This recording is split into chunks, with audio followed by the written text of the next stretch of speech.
¿Cómo podemos hacer? Si podemos ir a la primera imagen, simplemente que nuestro medidor dé vueltas al revés. Ese es el tema de la conversación de esta noche. Nosotros lo que estamos hablando es cómo hacemos que el medidor, en vez de cargarnos cada vez más el consumo de energía eléctrica, empiece a moverse a la inversa, porque nosotros vamos a empezar a generar energía eléctrica que vamos a vender a la red. Y entonces, en vez de aumentar nuestra factura de luz eléctrica, vamos a disminuirla e incluso ganar dinero. Es a ese nivel que queremos hablar de la energía solar el día de hoy. Como ustedes habrán visto, algunos que han llegado a tiempo, si vamos a la próxima, rápidamente hay dos formas grandes de utilizar la energía solar. Una es la termosolar y otra es la fotovoltaica. Esta es una planta termosolar. Lo que ustedes ven ahí no son paneles solares, son espejos. Espejos que están dirigiendo la luz del sol a esa torre, generando una temperatura altísima que hace que se hierva el agua y esa agua se convierte en vapor y ese vapor hace mover un generador eléctrico. Entonces, la energía termosolar es como hacer una caldera que caliente el agua a mucha temperatura para mover un generador. Esta energía termosolar no es la dominante dentro de la energía solar, pero empieza a instalarse, a producirse en algunos países, en el caso de Chile, en el caso de España, y tiene una virtud que no tiene la energía fotovoltaica, y es que puede funcionar las 24 horas del día, incluida la noche. ¿Por qué? Porque el agua que se ha calentado, ese vapor, sigue funcionando aun cuando no hay radiación solar. Pero tiene una gran desventaja. Uno necesita grandes extensiones para instalarla. Esto no se instala en el techo de una vivienda, de un domicilio, ¿no? Pero tiene la virtud de que funciona las 24 horas del día, ¿no? Ahora, esta es la termosolar y la que viene es de la que vamos a hablar, que es la fotovoltaica. Han visto ya en el video, la fotovoltaica lo que está haciendo es con estas celdas, recibe la radiación solar hace mover los fotones y genera electricidad. Y esa electricidad es de la que ahora vamos a hablar. Ahora, dentro de la fotovoltaica hay dos tipos fundamentalmente. Si vamos a la próxima, los sistemas aislados y los sistemas conectados a la red. ¿Qué es un sistema aislado? En Bolivia, ustedes conocen muchos sistemas aislados, uno puede tenerlo en su casa, es lejos en el campo donde no hay conexión de red eléctrica, y lo que la caracteriza es fundamentalmente la existencia de una batería. En un sistema aislado, uno tiene que almacenar la electricidad que se genera durante el día para poderla utilizar durante la noche. Como veíamos en algunos de los videos, esto es muy útil en poblaciones aisladas, en regiones donde no llega la red de energía eléctrica, puede servir para iluminación en alumbrados públicos, en bombas de agua potable, en lugares alejados, pero estamos hablando de sistemas aislados. Y estos sistemas aislados son caros. ¿Por qué son caros? Sobre todo por la batería, por el almacenamiento de la electricidad. De esto vamos a hablar poco esta noche. Nos vamos a referir más al otro tipo de sistema, que es, y si vamos a la próxima, el sistema conectado a la red. En este sistema, la generación de la luz, de la energía eléctrica es la misma que en el sistema aislado. Uno igual tiene los paneles solares. Pero la diferencia es que aquí no vamos a ver nosotros un conjunto de baterías de electricidad donde se esté almacenando, sino que aquí lo que ocurre es que lo que se genera durante el día se consume. Y lo que no se consume se inyecta a la red eléctrica. Y en la noche, cuando no se está generando electricidad porque no hay sol, entonces, ¿qué hace esta vivienda? Compra de la red de electricidad de esa ciudad, de esa población. Entonces, de estos sistemas es de los que queremos hablar esta noche, porque estos sistemas son los que todavía no tenemos nosotros en Bolivia. Y cuando hablamos, ustedes han debido escuchar hablar, ¿cuál es uno de los países que tiene más cantidad de generación eléctrica fotovoltaica? China ahora ha pasado al primer lugar, antes era Alemania, pero en el caso de Alemania, la mayoría de la generación eléctrica fotovoltaica es sobre todo a través de sistemas conectados a la red de pequeñas residencias, viviendas, estacionamientos públicos, supermercados que colocan en sus techos los paneles solares para generar electricidad que venden a la red. O sea, lo que tenemos cuando decimos 40.000 megas en potencia en Alemania, no nos estamos refiriendo a que hay la mayoría de esos son sistemas aislados, sino que son sistemas conectados a la red. Entonces, si nosotros, por eso, hablamos de que nuestro objetivo en última instancia es que el medidor gire hacia atrás, es decir, que en vez de cobrarnos, nos acredite energía eléctrica que nosotros producimos. En otras palabras, que en vez de ser consumidores de electricidad, nos volvamos productores de electricidad. Es de eso de lo que queremos hablar esta noche. De dónde estamos en cuanto a energía solar y qué podemos hacer para que esto ocurra. Vamos a la siguiente. ¿Por qué Bolivia es un país que debe apostar por la energía solar? Por la altísima radiación solar que tiene. Esta gráfica que ustedes pueden ver aquí nos muestra, sin entrar en muchos tecnicismos, que allí donde ustedes tienen un color más oscuro es donde tienen una mayor radiación solar que genera una cierta cantidad de kilowatts hora por metro cuadrado.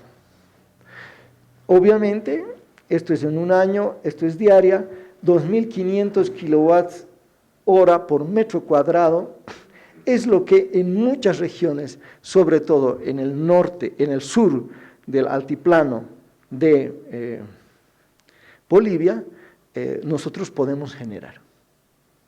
Y esta es una situación única que la comparten Bolivia y Chile. Si vamos a la próxima, podemos apreciar más detenidamente en el caso de Bolivia dónde están las áreas de mayor radiación solar y podemos comparar Bolivia con Alemania. Como veremos a lo largo de la presentación, Bolivia tiene instalados, no ligados a la red nacional de electricidad, 5 megawatts. Alemania tiene más de 40.000. Y Alemania tiene 1/3 de nuestra radiación solar.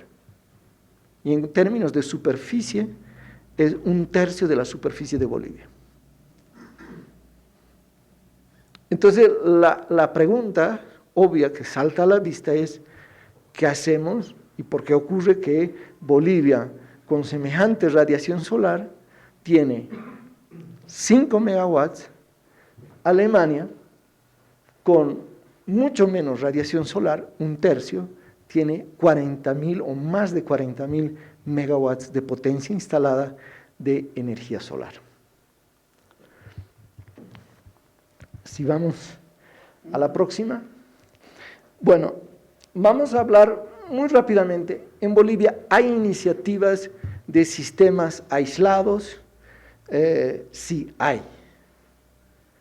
Hay un programa por parte del gobierno que es el programa de electricidad para vivir bien y que provee de sistemas fotovoltaicos, muchas veces combinados con aerogeneradores, a pequeñas poblaciones, a escuelas, establecimientos alejados, y se ha desarrollado sobre todo en Pando, en Beni.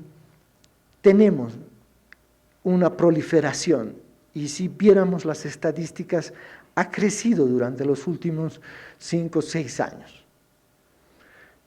Probablemente nunca ha habido tanto como ha habido en los últimos años desarrollo de estos pequeños sistemas fotovoltaicos de 50 watts, 100 watts, y promovidos sobre todo desde el Estado, desde ONGs también. Hay muchos proyectos de cooperación y financiamiento a este nivel. Pero obviamente estamos hablando de un total que es muy importante para quien vive alejado del sistema de la red, pero obviamente esto está totalmente desconectado de la red. El primer sistema que nosotros tenemos, y si vamos a la próxima, conectado, no conectado, de una envergadura, es un sistema aislado todavía, es el de Pando, está en Cobija. Esta es una fotografía de los 5 megawatts que se han instalado en la ciudad de Cobija, y es un sistema combinado. ¿Por qué combinado? Porque normalmente en Cobija se generaba la electricidad con diésel. Entonces lo que se ha hecho ahora es colocar estos 5 megawatts y entonces se reduce el consumo de diésel para consumir energía eléctrica a base de energía solar durante el día. Y en la noche se prende el generador a diésel para que genere la electricidad. O sea, en Cobija tenemos un sistema aislado, no conectado a la red nacional, que combina generación de energía eléctrica a nivel fotovoltaico con generación de diésel. Estos son los 5 megawatts que actualmente están en funcionamiento en Bolivia. Es lo más grande que tenemos. Ahora, a lo largo de estos meses hemos hecho una recopilación para ver qué otros proyectos hay en curso. Y si vamos a la próxima, lo que tenemos en curso es la instalación, esta es la inauguración de una planta de 60 megawatts en Uyuni. Y estos 60 megawatts estarán conectados a la red. Vamos a la próxima. Uyuni, 60 megawatts, se espera, deberían terminar 2017, pero estuve revisando que ahora parece que va a terminar el 2018, pero esto era originalmente según datos de ENDE. Oruro fase 1, que también está en el proceso de, ya se ha adjudicado de construcción. Estos dos están en construcción.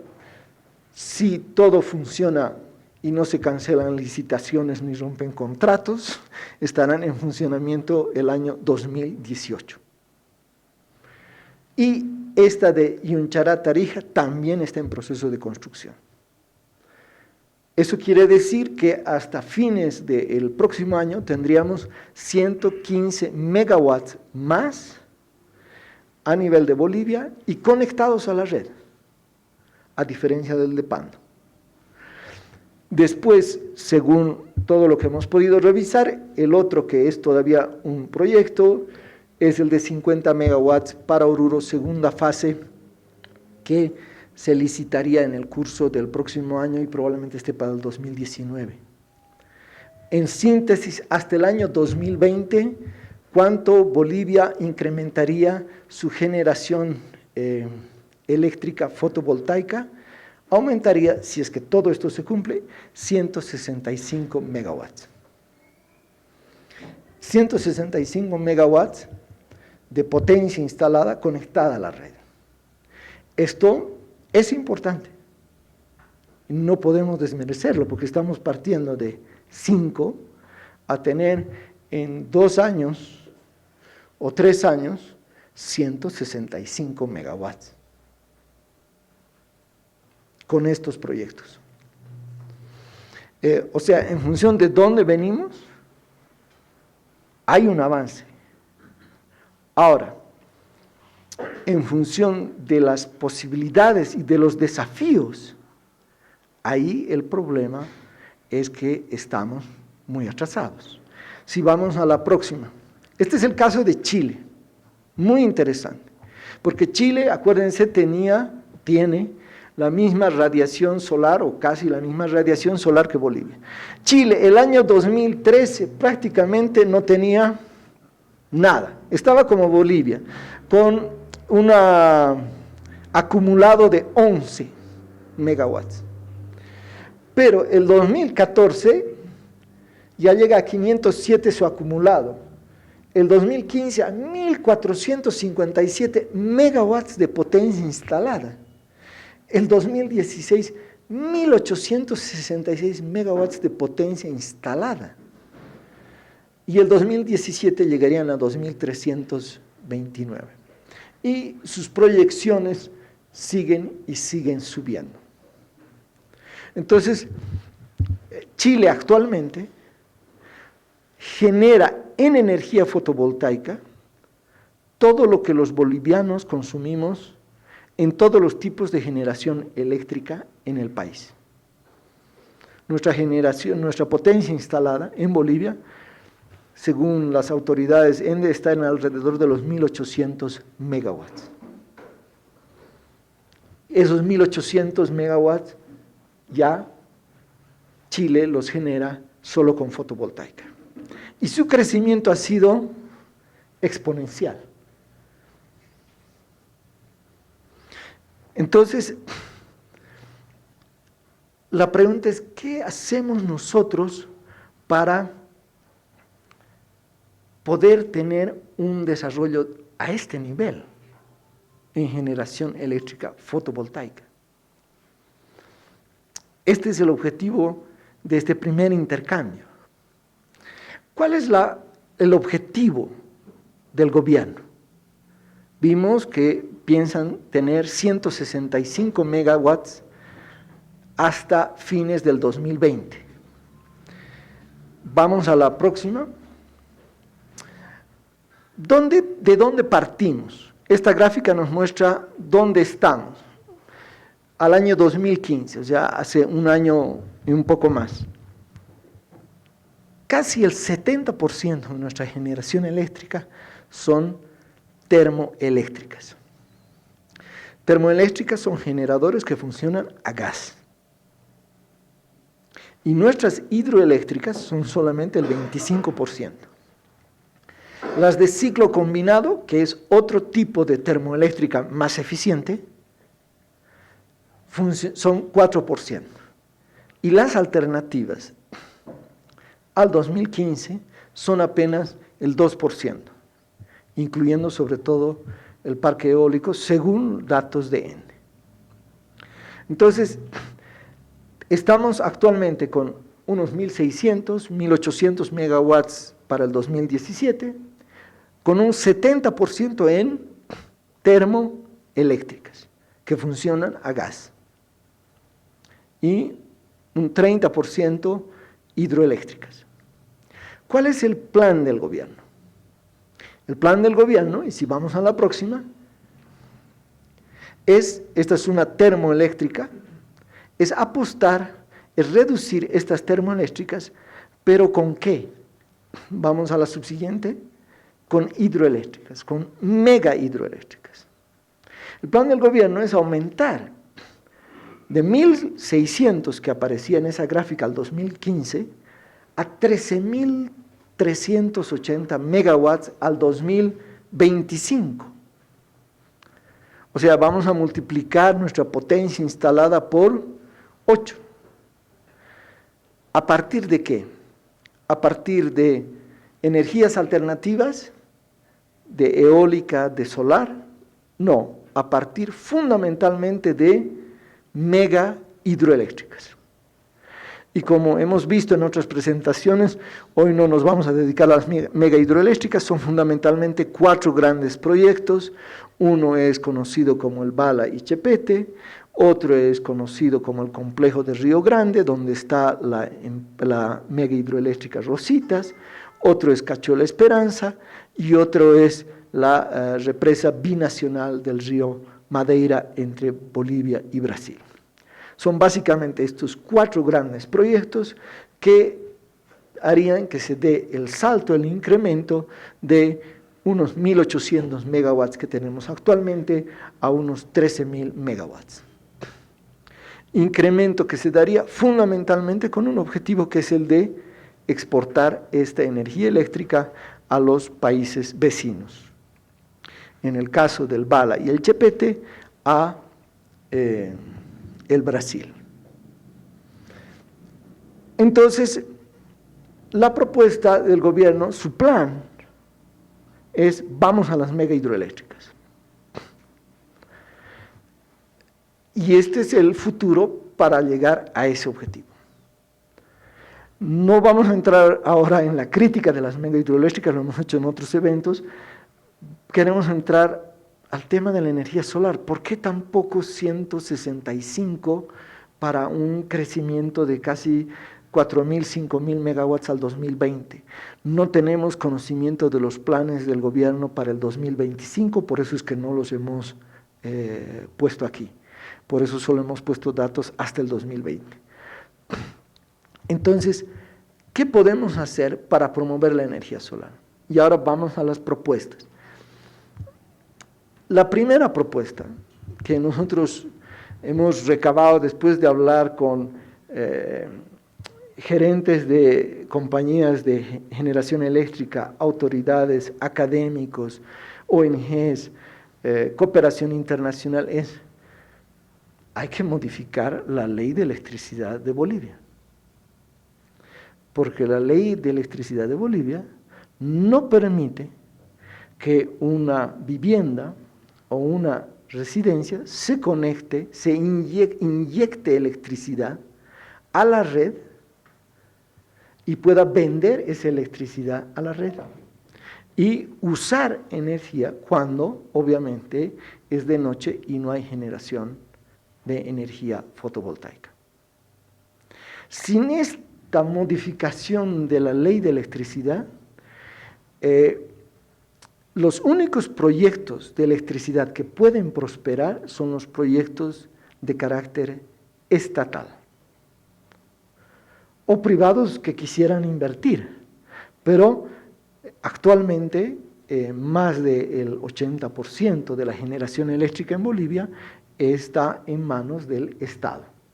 Y todos los proyectos que les he mencionado de energía solar fotovoltaica son llevados adelante por ENDE. Sin una modificación de la norma, no es posible que haya este boom que hemos visto en el caso alemán. Nosotros hemos hecho averiguaciones. Aquí en la Casa Museo ponemos nuestros paneles, generamos energía para nuestros focos LED que hemos cambiado, pero generaríamos un exceso durante el día. ¿Y qué habría que hacer? Almacenarlo en baterías, pero esas baterías son muy costosas. Hechos los cálculos, no es rentable. Si nosotros como Casa Museo pudiéramos venderle la electricidad a ENDE durante el día y en la noche compramos lo que nos falta. Es otra la situación. Pero ese escenario no está permitido por ley en Bolivia. Si vemos la próxima, nosotros tenemos una ley de electricidad muy antigua. Criticamos mucho al neoliberalismo, pero la ley que menos hemos cambiado es la ley de electricidad, que es del año 1994. El año 2007 se modificó su artículo 65, es el único artículo que se modificó. Y este artículo se lo modificó porque antes los únicos que podían obtener una concesión o licencia para vender electricidad en la red eran sociedades anónimas. Así fue pensada la ley original de electricidad. La modificación que se hace el año 2007 dice que la licencia y la concesión la puede obtener ahora una empresa pública, una sociedad anónima, una sociedad de economía mixta, una sociedad de responsabilidad limitada y cooperativas. Pero necesariamente para inyectar energía eléctrica a la red se tiene que contar con una licencia o una concesión. ¿Qué es lo que hemos recogido de todas las charlas? Bueno, hay muchas legislaciones en el mundo que se podrían adaptar fácilmente a la situación boliviana. Vamos a la próxima. Esto viene del caso chileno, pero podemos tomar el caso mexicano, ¿no? O el caso alemán. Básicamente, lo que está planteando esta normativa es que un usuario que disponga de su propio consumo de equipamiento de generación de energía eléctrica por medios renovables no convencionales, tendrá derecho a inyectar la energía que de esta forma genere a la red de distribución a través de los respectivos empalmes. La ley lo tiene que permitir y obviamente el reglamento tiene que contemplar todas las disposiciones técnicas que aseguren que esta conexión se haga en términos de seguridad, de estabilidad, de continuidad, y todo esto tiene que estar normado y regulado, pero después de hablar con muchos de los técnicos, nos han comunicado, esto es absolutamente posible. O sea, ya existe, no hay ningún secreto. Este es un tema de decisión política. Es decir, decisión del gobierno de abrir hacia un modelo de generación distribuida de electricidad, donde no solamente hay las empresas estatales y hay las empresas privadas que generan electricidad, sino que todos pueden ser generadores de electricidad fotovoltaica y hay una normativa que permite su conexión y vender a la red. Si esto ocurre, es posible pensar en lo que veíamos en los videos al principio, que el medidor empiece a girar a la inversa y que un emprendimiento fotovoltaico pueda generar ingresos o crédito a esa familia para descontarlo de su futura factura. Esta norma la ha aprobado ya Chile y está en proceso de implementación en Chile. En el caso de México ya está en implementación. Vamos a la próxima. Este es el otro tema fundamental de la propuesta que sale de la discusión, es hay que reemplazar las termoeléctricas. Las termoeléctricas son una bomba de tiempo. ¿Por qué son una bomba de tiempo? Si vamos a la próxima, porque las termoeléctricas funcionan con gas subsidiado. Actualmente el subsidio es de $1.30 por millar de pies cúbicos. Si ese subsidio desaparece o disminuye, ¿a cuánto subiría la tarifa de luz eléctrica? Todos sabemos que hoy día hay una gran discusión porque hay un incremento de nuestra tarifa de luz eléctrica del 3%. Pero cuando uno lo escucha al ministro de Energía, el ministro de Energía dice, ¿por qué ha subido la tarifa? Este 3%. Da dos razones.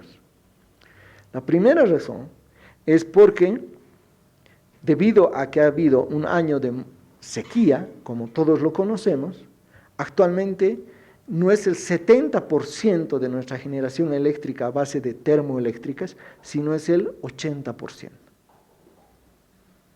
Disminuye la generación hidroeléctrica, aumenta la generación termoeléctrica, la generación termoeléctrica es más cara, eso ha generado un 3% de incremento. La segunda razón que da él es el tema de equipamientos que han tenido que comprar las empresas para sus operaciones, y eso ha incidido también en este incremento del 3%. Pero lo que nos está diciendo él es, ojo, dependemos de lo que pase con las termoeléctricas, y las termoeléctricas dependen de un factor que es el subsidio del gas. Disminuyen las reservas de gas, la situación económica del país se modifica y no es posible mantener un subsidio de $1.30 cuando estamos exportando a $3 el millar de pies cúbicos actualmente. Pero hace 3 años atrás el precio de exportación llegó a más de $10 por millar de pies cúbicos. Es decir, el subsidio era más de $8 por millar de pies cúbicos. Lo podíamos hacer, sí, porque teníamos mucho dinero, mucho ingreso y no había problema. Pero esta situación, en el largo plazo, ni siquiera en el largo, en el mediano plazo, no es sostenible. Hay una bomba de tiempo que va a estallar en Bolivia y va a tener su repercusión en las tarifas.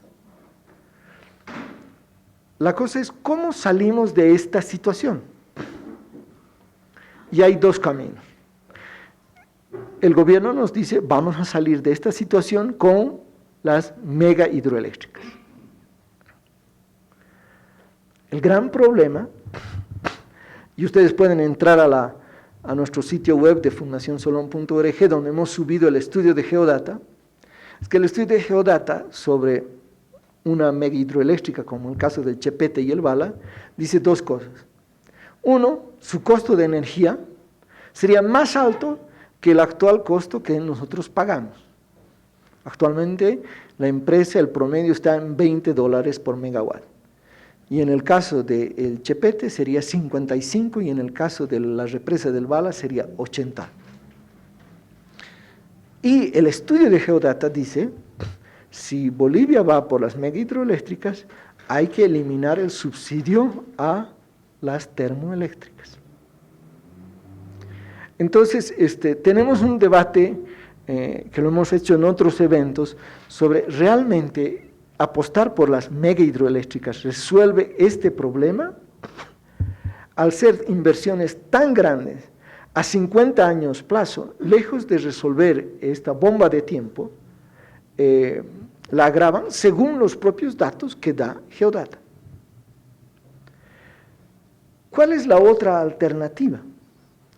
Es empezar gradualmente a promover energía solar, energía eólica, pequeñas hidroeléctricas, para que se vaya reemplazando la generación eléctrica que viene de las termoeléctricas.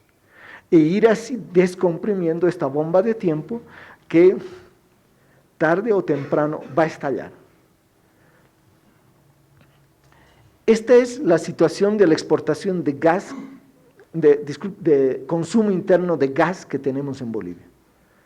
Ustedes saben que el gas lo exportamos al Brasil, a la Argentina, y esta es la cantidad de gas que consumimos en Bolivia.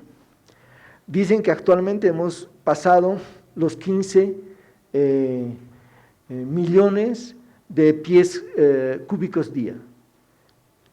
Esta barra azul es el consumo de gas para la generación eléctrica. O sea, aproximadamente un 40 a 45% del gas que se consume dentro del país, se lo consume para la generación eléctrica. Y aquí viene la otra ventaja de sustituir la generación eléctrica a gas por energía solar, energía eólica o pequeñas hidroeléctricas. Y es que este gas, que no se consumiría a un precio de 1.30, se podría exportar a un precio de mercado internacional que está por los $3 el millar de pies cúbicos. Es decir que no solamente que nos permite descomprimir una bomba de tiempo, sino significa un ahorro en términos de reservas de gas natural, porque si se consume menos gas, las reservas van a aguantar más en el tiempo, y segundo, ese gas ya no se lo va a vender a 1,30 de dólar por millar de pies cúbicos, sino se lo va a vender al precio del mercado internacional, que hoy día está por los 3, y hace 2 años, 3 años estaba en 8, $10 el millar de pies cúbicos. Entonces, es mucho más conveniente empezar la transición a energías alternativas para evitar precisamente este problema que se avecina, porque nuestra generación eléctrica es a base de gas y un gas subsidiado que en el largo o mediano plazo es insostenible. Vamos a la próxima. Este es el otro tema. Hemos tenido un problema técnico, siempre hay problemas técnicos, que no les podemos presentar un video de Chile. Pero muy interesante en el caso de Chile, el rol que jugó la creación de una suerte de centro de investigación de energía solar para promover ese gran despegue de la energía solar que ustedes han visto y que empezó hace apenas unos 3, 4 años atrás, donde se unen las grandes universidades, los institutos creados por el Estado para precisamente promover la energía solar, no solo en términos científicos, sino en términos de políticas públicas, en términos sociales, en términos de desarrollo de nuevas tecnologías. Y aquí el tema es clave. Vamos a invertir $300 millones en un centro de investigación nuclear.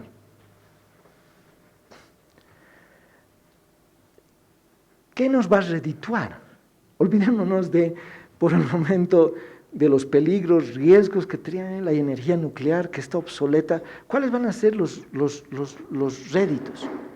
¿Qué pasaría si una fracción, ni siquiera los 300, pero si se invirtieran los 300 tendríamos uno de los centros de investigación en energía solar seguramente más grandes de Sudamérica? Entonces, tenemos que apostar a un centro de investigación en energía solar y de almacenamiento de electricidad. Porque el otro tema que se avecina y ya está, es que empiece a haber una revolución a nivel de las baterías. Hasta ahora las baterías han sido muy caras, pero se empiezan a fabricar baterías cada vez de mayor capacidad y para no solamente viviendas, edificios, sino pequeñas ciudades. Y esta tendencia va a seguir aumentando. Y nosotros tenemos también un importante papel que jugar, porque además de una gran radiación solar, tenemos unas importantísimas reservas de litio a nivel mundial. Pero nuevamente, en el tema del litio, estamos atrasados. No es el tema de esta charla, pero creemos que un centro de investigación, siguiendo el modelo de otros centros de investigación en energía fotovoltaica, tiene que tomar el tema del almacenamiento y que sería fundamental en el caso boliviano. Vamos a este otro tema que es muy interesante. En entrevistas con varios de los que hemos hablado, nos han dicho, pero Bolivia tiene una particularidad, que si la sabe utilizar, puede multiplicar aún mucho más la generación fotovoltaica de emprendimientos que se conectan, que inyectan a la red. Y es la posibilidad de llevar adelante una energía solar comunitaria, municipal, además de la residencial, que es característica en países como Alemania o México. Y nos hemos encontrado con que hay propuestas, hay proyectos que han hecho sus estudios. ¿Qué pasaría si una comunidad, como comunidad, con apoyo del Estado, coloca paneles solares para generar 1 megawatt? ¿Cuánto consumirían como comunidad y cuánto venderían a la red? ¿Y cuánto de rédito económico les generaría anualmente vender ese 80% de su generación eléctrica a esa comunidad y a cada miembro de la familia? En Bolivia podemos nosotros pensar no solamente en apuntalar, como se lo ha hecho en otros países, la generación familiar residencial de energía fotovoltaica, sino la energía fotovoltaica a nivel de comunidades y municipal. Y cuando hemos hablado con quienes han promovido estos proyectos y les hemos dicho, ¿y por qué no han podido ir más allá? Es que no, aunque conseguimos el financiamiento, no tenemos cómo inyectar esa energía a la red y garantizar que esa red nos va a pagar. Entonces,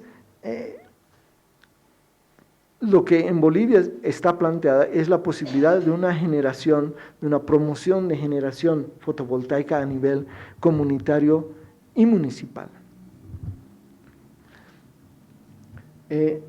Un tema que está muy trabajado, no voy a entrar en detalle, pero en muchos países son los diferentes incentivos económicos para la generación fotovoltaica.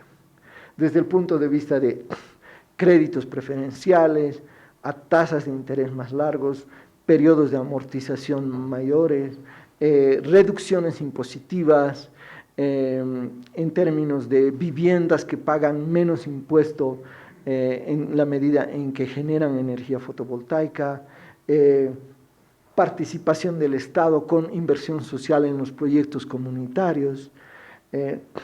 Si un porcentaje de todo el dinero que se destina, por ejemplo, en proyectos como Evo Cumple se destinaría para apuntalar proyectos de energía social comunitaria, ¿cuánta energía podríamos estar generando? Entonces, en un documento que lo vamos a subir mañana a la red hemos detallado estas posibilidades y queremos que ahora con el diálogo entre todos se los vaya a ir enriqueciendo. La próxima, este es un mecanismo que es aplicado en varios países. En el caso de Chile no se lo ha utilizado, en el caso de Alemania sí, que es una tarifa de alimentación fija por un periodo que permita recuperar la inversión, ¿no? En inglés se le llama feed-in tariff, que quiere decir cómo yo incentivo que la gente instale paneles solares. Le garantizo a todo aquel que invierta hoy en la instalación de paneles solares que le voy a comprar el vatio hora a tal precio y le aseguro ese precio como Estado por un periodo de 10 años, 15 años o 20 años.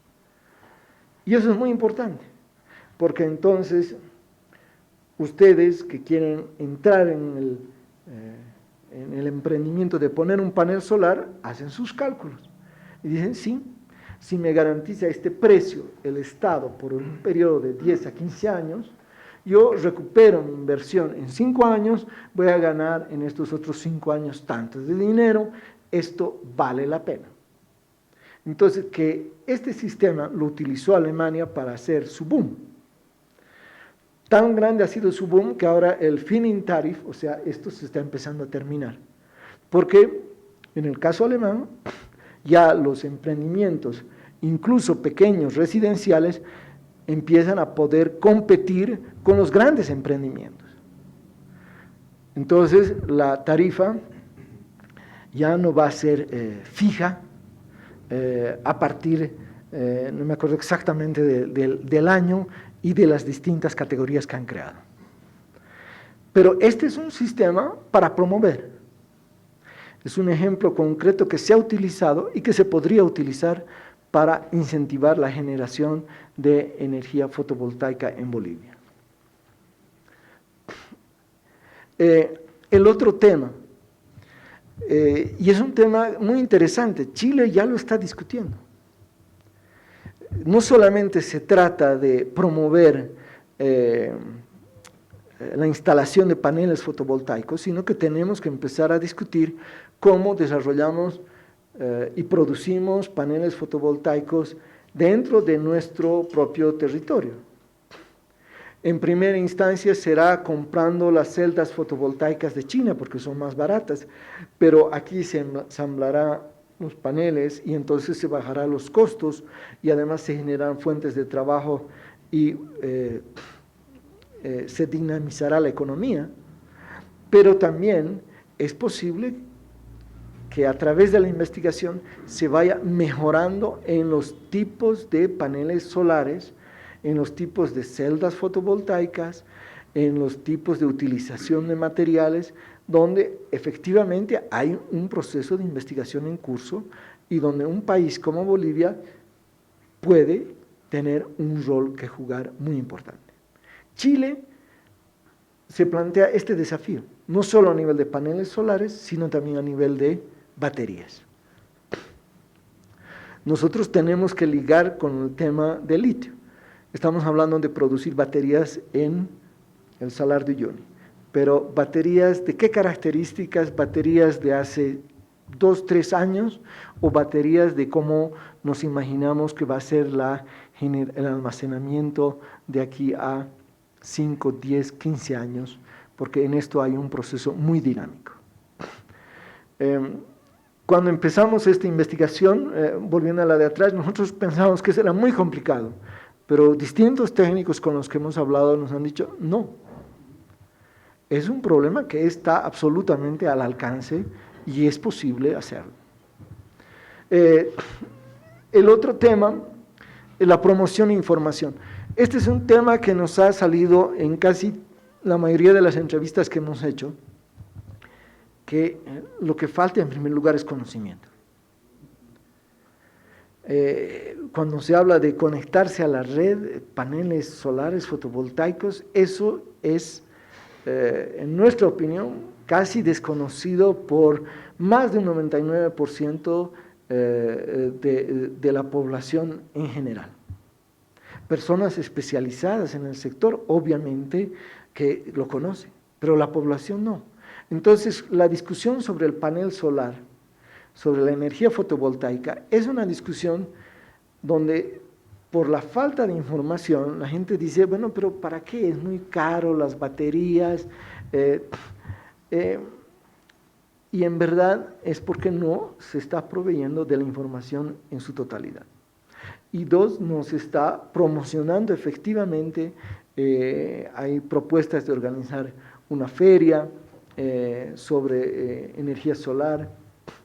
Hemos conversado a nivel del municipio, de ver cómo involucrar a todos los actores, la universidad, pero que realmente haya una promoción de la energía solar y de sus múltiples posibilidades para que la población pueda ver y constatar, no solo en un PowerPoint ni por un video, sino en carne y hueso, esto es posible.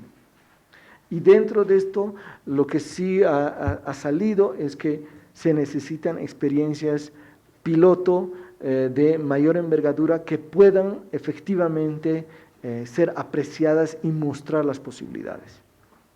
Una de las experiencias piloto aquí en la ciudad de La Paz que hemos encontrado más interesantes, una promovida por la universidad con un financiamiento japonés de JICA, son 50 kilowatts que están funcionando y se conectarían a la red. ¿Y por qué es tan importante esto? Porque sería un primer emprendimiento en la ciudad de La Paz que se conecta a la red no saben cómo van a venderle, le van a dar durante los primeros meses gratuitamente, pero el objetivo es luego que haya un acuerdo por el cual obviamente De La Paz retribuya por esa energía eléctrica que, aunque es mínima, abre el camino precisamente para ver cómo se va a resolver este tema. Y este es el tema probablemente más importante en la discusión, ¿no? Más difícil también, que es que tenemos que reorientar el Plan Nacional de Electricidad, porque si el Plan Nacional de Electricidad tiene como eje mega hidroeléctricas, entonces todos los recursos, la asistencia, los estudios, etcétera, están orientados a las grandes mega hidroeléctricas. Y es precisamente uno de los nudos en los cuales queremos incidir más, es el más complicado, pero obviamente sin este no se va a poder cambiar totalmente el escenario. Pensar en energía fotovoltaica sin al mismo tiempo rediscutir el Plan Nacional de Electricidad es casi imposible. Y vamos a la próxima, y creemos que una de las grandes iniciativas que tenemos que promover es un diálogo nacional sobre el futuro energético de Bolivia. Hasta ahora este tema no ha sido discutido en su amplitud en los diferentes espacios de la sociedad civil. Y es clave, es crucial. De ahí que hemos convocado a este pequeño espacio de discusión y estamos ahora no solamente promoviendo estas propuestas y otras más que seguramente ustedes van a ayudar y contribuir a desarrollar, pero promover un debate, una discusión en los canales de televisión, en la prensa escrita, en los medios, y nuestra opinión es que hay una acogida. Estamos gratamente sorprendidos de la acogida de los medios a discutir sobre el tema. ¿De qué están hablando? ¿Están hablando de unos paneles solares para una comunidad? ¿Qué están hablando? Y creemos nosotros que esta oportunidad está abierta en el caso de Bolivia y que tenemos que aprovecharla y que solo lo podemos hacer si entre todos aunamos esfuerzos para precisamente abrir este gran diálogo, esta discusión a nivel nacional sobre el futuro de las energías alternativas y en el caso particular que nos ocupa de la energía solar fotovoltaica. Bueno, muchísimas gracias.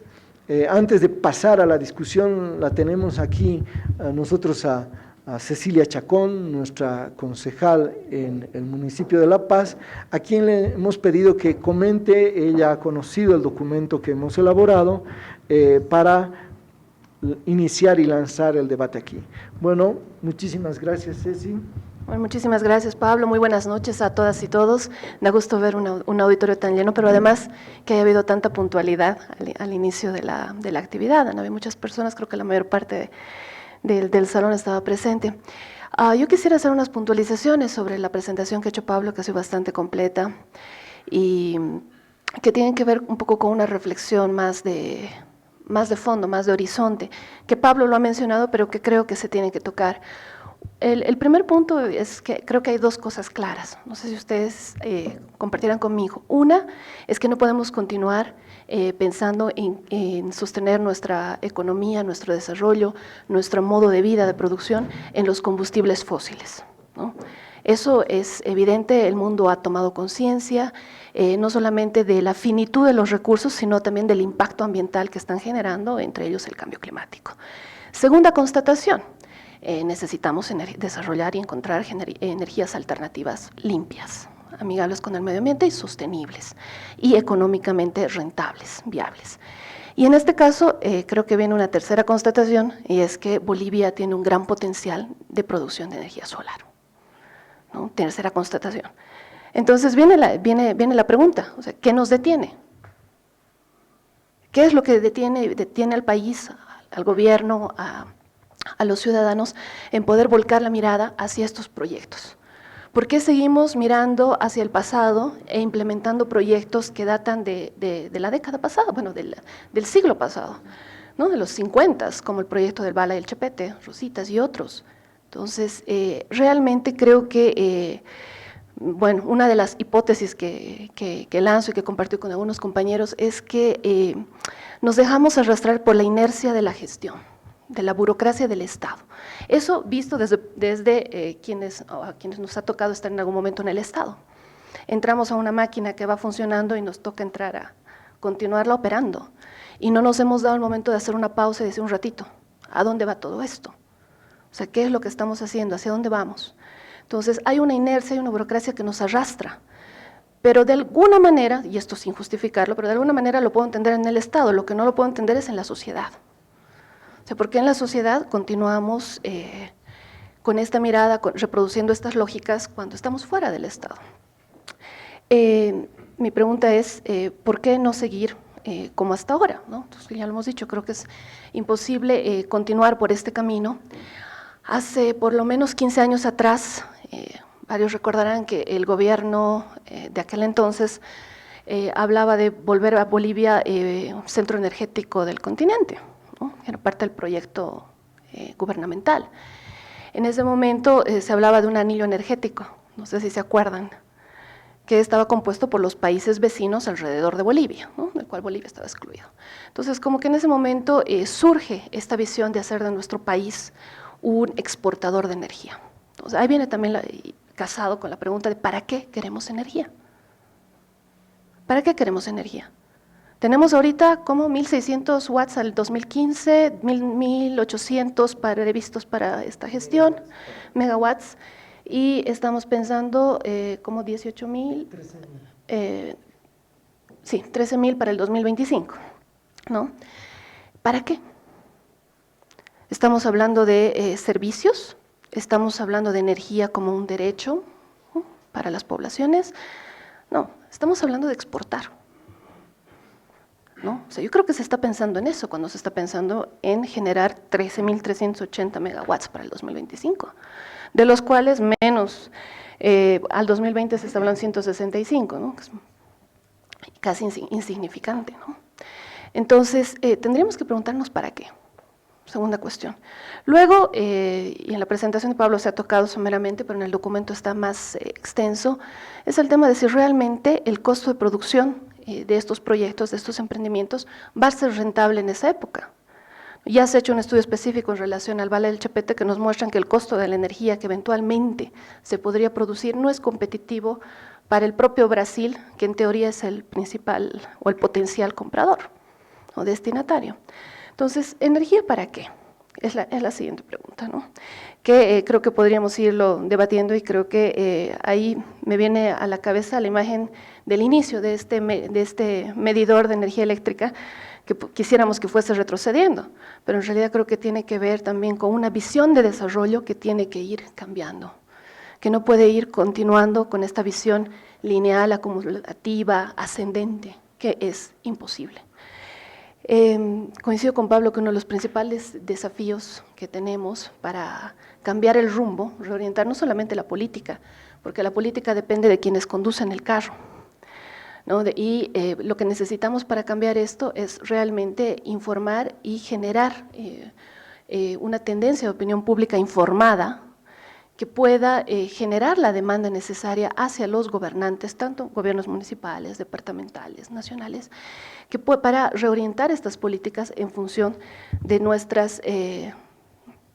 de estos análisis que se están haciendo, de la atención de las necesidades y de una visión que realmente transforme o que ponga en cuestionamiento el paradigma tradicional de desarrollo, el cual no ha cambiado y sobre el cual continuamos desarrollando y ejecutando nuestros proyectos. Esto creo que es la única vía de poder garantizar un cambio o una transformación en la voluntad política de nuestros gobernantes, ¿no?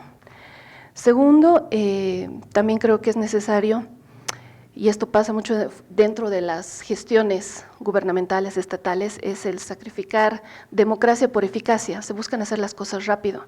El Plan Nacional energético es la salida rápida. ¿Cómo no echamos por la borda el proyecto de convertirnos en el centro energético del continente, entre comillas, apostando por la energía nuclear, apostando por las hidroeléctricas, ¿no? Eso es lo rápido. En teoría llevamos como por lo menos 3 décadas sabiendo un poco cómo se hace. Efectivamente, uno de los problemas es que en temas de energía solar somos nuevos, nos va a costar aprender, pero parece que tampoco es muy difícil. Chile lo ha logrado hacer en 3 años. Ha partido del mismo nivel que nosotros y en 3 años ha mostrado un crecimiento exponencial de su producción de energía solar. Entonces, es posible, pero hay que superar la resistencia que generalmente se genera ante el cambio, ¿no? Ese es otro de los desafíos. Después, aparte de la decisión política, que seguramente costará, pero bueno, cuando la población demanda, normalmente las autoridades tienen que escuchar, tarde o temprano.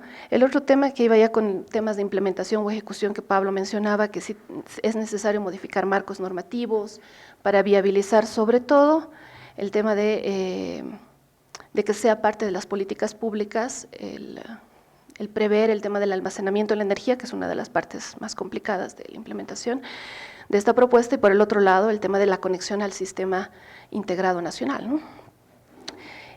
Por otra parte, yo acotaría también la visión integral, ¿no? Una visión integral de la política energética que la asocia con temas de desarrollo, con temas de producción, con temas de crecimiento económico, con temas geopolíticos, ¿por qué no?, con temas de bienestar, con temas ambientales.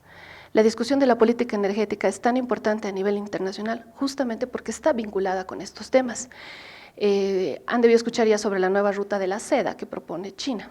Es un proyecto de gran envergadura que pretende articular no solamente territorios y vías marítimas, terrestres, aéreas, para reordenar el orden económico mundial, pero que también tiene un fuerte componente de desarrollo energético.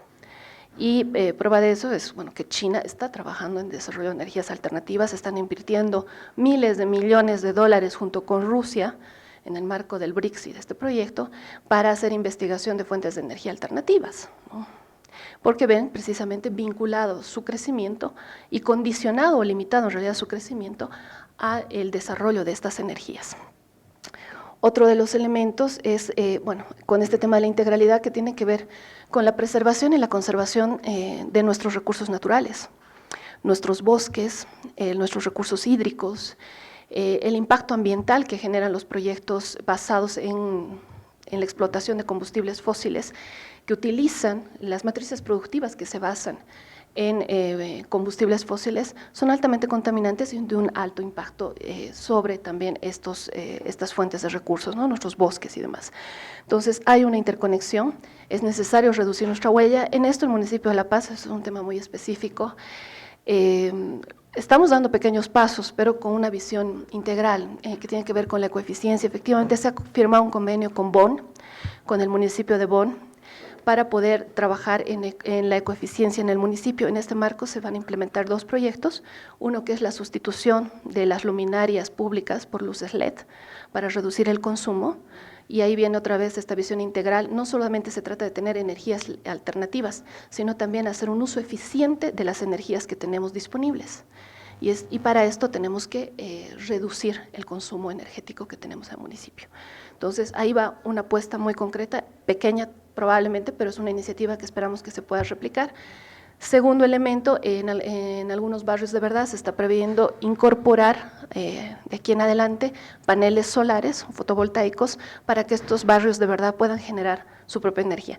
Que no se ha visto todavía, Pablo lo sabe, es el tema de la conexión de estos paneles al sistema, ¿no? Ese es un desafío y necesitamos también normativa nacional, no municipal, para poder ser parte de esto, para hacerlo viable, ¿no? Otro de los factores que hace al tema de la visión integral es la gestión, al final, de los pasivos ambientales que se pueden generar. Entonces, se trata realmente de tener una concepción holística de la relación que tiene la energía con el modo de vida y con la gestión o la relación con el planeta. Entonces vuelvo a la imagen que nos presenta Pablo, de este medidor que corre para atrás, que tiene que llevarnos también a pensar en un modelo de desarrollo, en una lógica diferente, una lógica que probablemente desde cierto punto de vista nos lleve para atrás, no para adelante en esa visión lineal y acumulativa, sino a tal vez desandar sobre nuestros pasos para poder encontrar formas diferentes de poder gestionar y relacionarnos con nuestros recursos, con nuestro entorno y poder ser más sostenibles. La visión de cambiar al consumidor en productor creo que tiene altas implicancias porque no solamente transforma probablemente a las comunidades, aparte de la que mencionaba Pablo, en México también tienen comunidades indígenas que participan de la generación de energía eólica y que la venden a las empresas o la transfieren. No solamente nos lleva a reducir el costo de nuestra factura por energía eléctrica, sino también a cambiar y transformar nuestras relaciones con las entidades públicas y privadas, nuestras relaciones con el Estado, nuestras relaciones con las empresas. No es lo mismo ser consumidor que ser productor. Eso definitivamente nos va a cambiar estos patrones de relaciones, nuestros patrones de consumo, porque también seremos más conscientes de cómo se va produciendo y se va haciendo una gestión de los recursos energéticos. Y bueno, finalmente también darles una noticia que creo que es buena, que en julio nos va a visitar el alcalde de Bonn para hablar, entre otros temas, del tema de la eficiencia energética y de la experiencia que han tenido en Alemania con estos temas de energía solar. Muchas gracias.